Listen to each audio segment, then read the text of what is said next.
La mer, ressource inépuisable, pensait-on il y a quelques années.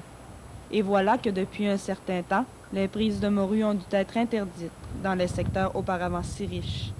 À partir de ces données, voyons ensemble la situation des pêcheurs de la région. Monsieur Roger Savard, de Pêcherie Manicouagan, nous parle de son entreprise et de la façon dont il s'y prend pour obtenir un bon approvisionnement. Alors bonjour, aujourd'hui nous recevons en entrevue Monsieur Roger Savard. Bonjour Monsieur Roger. Bonjour Anne. Dans le secteur des pêches, quelle est la situation des pêches en Haute-Côte-Nord? Actuellement, sur la Haute-Côte-Nord, il y a des espèces qui sont en excellente santé. Tout le monde sait que le crabe, il y a eu des augmentations de quotas cette année de l'ordre de 40 Les prix aussi sont relativement bons parce que le marché se maintient très, très bon au Japon et aux États-Unis. C'est sûr qu'il y a des espèces qui sont en pas aussi bonne situation. Mais par contre, comme le turbo cette année, il y en a pas mal. Comparativement aux autres années, c'est sûr que si on recule de 7-8 ans, c'était beaucoup mieux.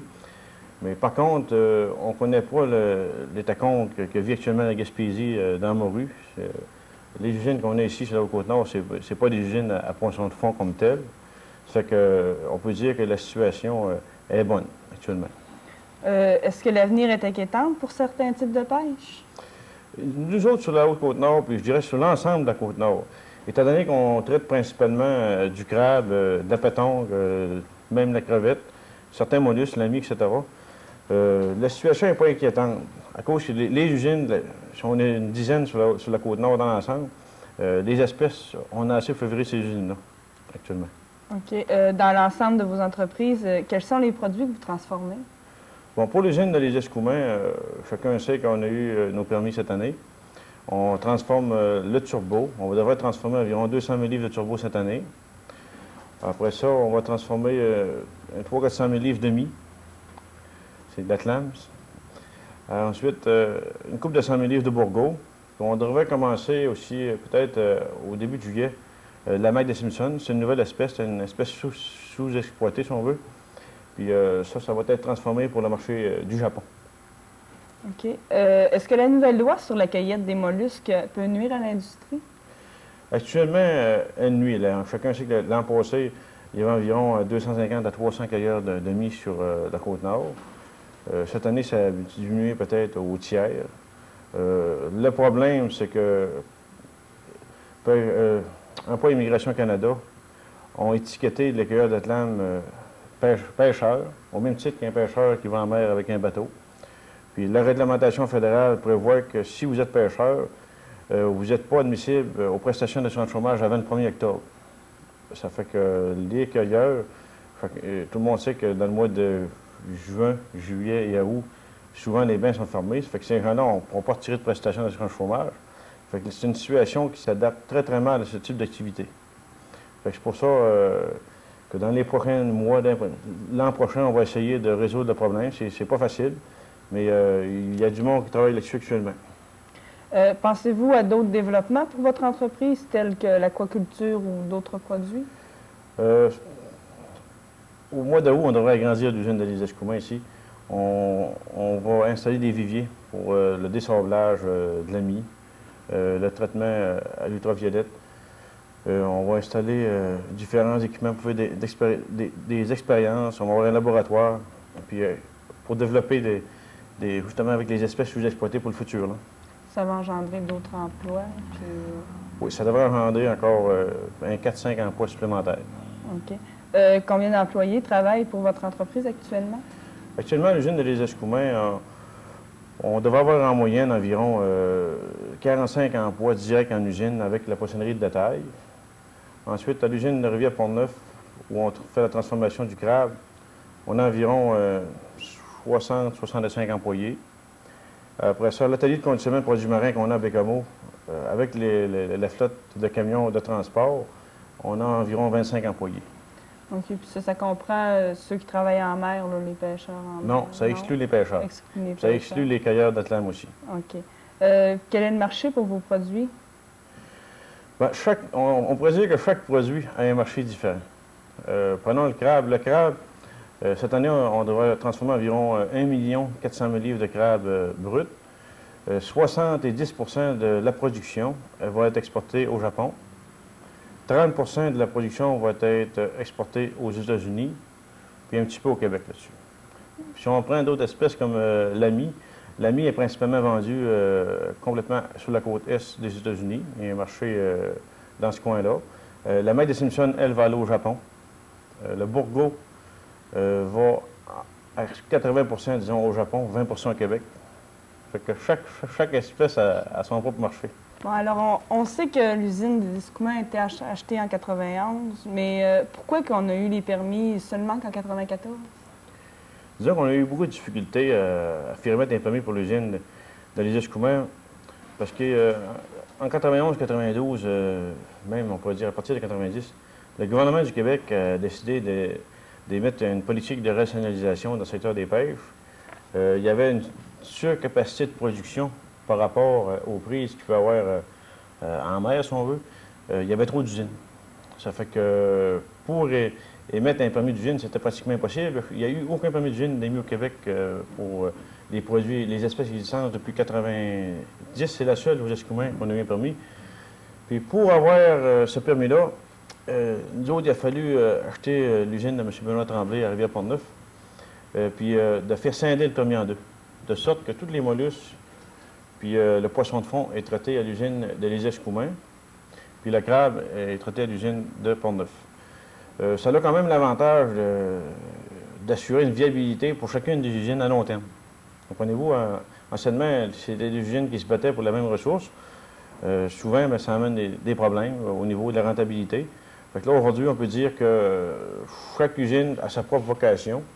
Ça fait que ça a du bon certain à long terme. OK, donc c'est pour ça que, dans le fond, on a séparé Oui. On s'est séparé ça en deux, là. C'était la condition. Le ministre, M. Yvon Vallière, je l'avais rencontré une couple de fois à Québec. On s'est présenté aussi au comité d'intérêt public pour tenter de faire émettre un permis d'usine à l'usine des Escoumins sans acquérir d'autres usines. Puis c'était, non, chaque fois, c'était devenu impossible parce que ça aurait créé un précédent au Québec, à l'intérieur de tout le temps de cette fameuse politique de rationalisation-là. Ça aurait créé un précédent. Puis il y avait plein d'industriels en Gaspésie qui attendaient justement qu'il y ait un précédent pour mettre ça sur la table, dire au ministre, bien, si vous l'avez fait sur la Haute-Côte-Nord, vous allez le faire en Gaspésie. Fait que pour aider le problème, bien, en acquérant l'usine de M. Tremblay, bien, on a pu scinder le permis en deux. En plus de faire de la transformation, quelles sont vos activités de distribution? Bon, actuellement, à Bécamo, on a un atelier de conditionnement de produits marins. Ça a un permis, comme un permis d'usine de transformation qu'on peut avoir ici sur la Haute-Côte-Nord. La différence qu'il y a, c'est qu'on ne peut pas transformer le produit comme tel. Cet atelier de conditionnement normalisé, c'est un établissement où on peut réemballer le poisson qui a déjà été traité dans des usines normalisées. On peut trancher en dents des saumons qu'on a acheté des fermes d'élevage. Cet établissement-là sert exclusivement à faire notre distribution. On pourrait dire qu'on a deux volets de distribution établis à partir de Bécamo. On a le volet régional. On dessert actuellement, en majeure partie, la plupart des restaurants de toute la Côte-Nord, de Bécamo, mettons de Godbout, aller jusqu'à Tadoussac. Tout l'institutionnel. Ça alimente aussi nos 4 poissonneries de taille. Ça, c'est le volet régional. L'atelier de conditionnement achète aussi nos produits d'usine, qui ne sont pas, mettons, expédiés aux États-Unis ou au Japon. Elle achète aussi, cet atelier-là de conditionnement, elle achète les produits d'autres industriels de la Côte-Nord, des produits transformés comme le crabe de poissonnerie Anguille-la-Prise de ou la pétanque de M. O'Murray, le Poséidon, donc Pointe de Mégan. De crevettes avec écailles, des distributeurs de cette île. Cet atelier de conditionnement-là nous fait acheter tous ces produits-là, puis on les vend dans principaux grossistes de Québec-Montréal, comme les Provigo, ça se ramasse dans les IGA, les principales chaînes du Québec. Donc, c'est vous qui alimentez la plupart de nos magasins là, quand on va... En partie. En partie. On est un des distributeurs de ces grandes chaînes alimentaires du Québec. Okay. Y a-t-il beaucoup de pêcheurs qui alimentent vos usines? On peut dire que localement, il y a assez de pêcheurs pour assurer, disons, une rentabilité des usines. Il y a assez de pêcheurs pour amener une ressource qui justifie les opérations de chacune des usines. Comme dans le crabe, actuellement, sur la Haute-Côte-Nord, il y a 5 crabiers. Il y a trois résidents de les Escoumins, puis il y a 2 résidents de Sainte-Anne-de-Portneuf. Ça, c'est pour le crabe. Dans le poisson de fond, le turbo, il y a 4 bateaux résidents de les Escoumins qui pêchent actuellement. Puis il y en a 2 ou 3 à Sainte-Anne-de-Portneuf. On a un pêcheur de poisson de fond aussi à Bécomo. Par contre, on a des pêcheurs aussi de Rimouski, puis de Trois-Pistoles qui alimentent en partie nos usines. On arrête cette année environ 500 000 livres de crabe qui proviennent de Trois-Pistoles et de Rimouski. On achète aussi beaucoup de harengs. On arrête beaucoup de turbo, des pêcheurs de la Rive-Sud. On peut dire que, quand même qu'on n'aurait pas ces pêcheurs de la Rive-Sud, on aurait quand même assez d'approvisionnement local pour assurer une rentabilité. Au niveau des cueilleurs de mie, c'est sûr que cette année, il y a eu une diminution importante au niveau des effectifs. Mais par contre, je suis certain qu'à moyen terme, il va y avoir des solutions pour faire augmenter le nombre de cueilleurs. Quel est le processus de négociation avec les cueilleurs et les pêcheurs? Pour les pêcheurs, la négociation, le processus comme tel est en train de changer beaucoup. Depuis quelques années, on peut parler de plans conjoints. Le plan conjoint, c'est des offices de commercialisation, un peu comme ça se produit, on a vécu dans le passé, qui existe encore aujourd'hui pour la viande, le bœuf d'élevage, etc. Le même processus s'en vient dans le secteur des pêches. C'est régi par la loi des produits agricoles du Québec. Quand on ne s'entend pas sur les prix, c'est un arbitre qui vient trancher, puis la décision est expéditive, on ne peut pas aller en appel. Ça fait qu'on peut dire que pour le turbo, c'est tout à fait récent. Notre premier plan conjoint a été signé il y a quelques semaines à peine.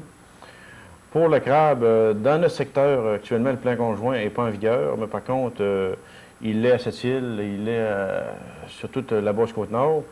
Puis nous, en tant qu'industriels, on n'a pas le choix que d'accoter les prix qui sont négociés sur ces plans conjoints-là. Pour une autre espèce, pour les cueilleurs de mie, ça, c'est selon la concurrence. L'an passé, ça pouvait varier entre 35 et 45 cents la livre. Cette année, c'est situé entre 53 et 60 cents la livre tout le printemps.